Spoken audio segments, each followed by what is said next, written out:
All the promises that were made to Abraham flow directly to us Christians since Christ was his offspring. But to get to those promises, there are a few things that we need to do. Praise God, loves. My name is Lily. I create life experience and faith-based content in hopes that we will all live our lives through the verse. As I was reading Genesis chapter 13, a few prosperity lessons were revealed to me. And the first one is returning to God. Let's read Genesis chapter 3, verse 3 to 4. And he journeyed on from the Negev as far as Bethel, to a place where his tent had been at the beginning, between Bethel and Ai, for to the place where he had made an altar at the first. And there Abram called upon the name of the Lord. In this chapter, Abram was promised land again. The first time it happened in chapter 12, but he went to Egypt. Of course, things did not work out and he had to come back to the promised land. On our prosperity journey, we tend to walk away from God, especially when things become hard. When famine hit, Abram decided to leave the promised land, going to Egypt. And that's exactly what we always do. We are not so different from him. We always think that the pastures are greener the other side. So we run for the alternatives. We try alchemy, divination, incarnation, sorcery, necromancy, you name it. But the good news is that the doors are always open for us to come back to our first love. And he is always so welcoming to us. And that's exactly what Abram did. He came back to the promised land and did exactly what he was supposed to do. And because of that, that's why as Christians today we are enjoying his promises. So I am asking you, please, think about your next generation by coming back to your first love. The second lesson is contention or disagreements are bound to happen. Let's read Genesis chapter 13, verse 7. And there was strife between the herdsmen of Abram's livestock and the herdsmen of Lot's livestock. At that time, the Canaanites and Perizzites were dwelling in the land. I have a feeling that Lot and Abram had had disagreements before, but this was so heated. And you also notice that it happened right after Abram had come back to his first love, to the promised land.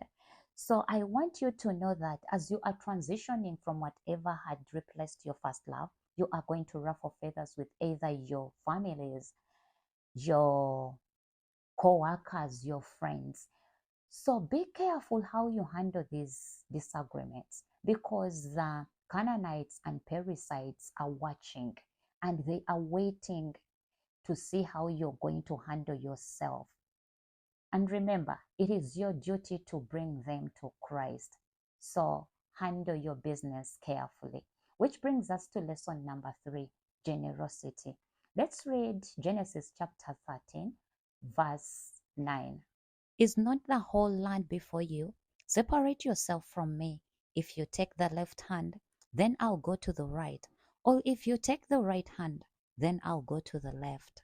To prosper, you must be generous. And that's a big lesson we are learning from Abram. The land was promised to him, but he was willing to share it with Lot. By now, you must have prospered in some areas. It could be wisdom, knowledge, more so materialistic things. But are you willing to share those things with the world? Or you are waiting when you have everything, which by the way will never happen?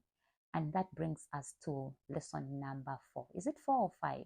Maybe 4, which is faith. Let's read Genesis chapter 13, verse 10.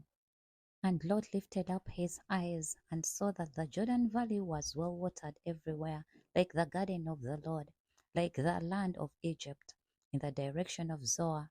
This was before the Lord destroyed Sodom and Gomorrah. Abram had faith that whatever Lot chose, God was going to make sure that he prospered. We serve a God of all possibilities. He makes water come out of rocks. All we need to do is trust him. Of course, Lot chose the Jordan Plains, which were fertile, but Abram stepped into prosperity by faith. Before, while he was in Egypt, he thought he had to look out for himself, and he ended up lying about who Sarah was. But this time, he trusted God. That's why he was able to practice the principle of love to Lord.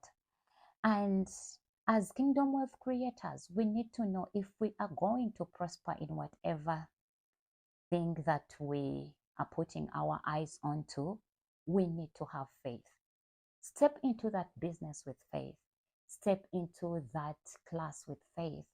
Step into that ministry with faith. And this brings us to lesson, okay, our last lesson. I don't remember how many lessons by now. Our last lesson is build yourself a godly altar. Let's read Genesis chapter 13, verse 18. So Abram moved his tent and came and settled by the oaks of Mamre, which are at Hebron, and there he built an altar to the Lord. I can't emphasize enough how important having a personal prayer altar on your journey to prosperity is. With the dichotomy of life, every Christian needs to secure their spiritual atmosphere at their homes or workplaces by building a prayer altar.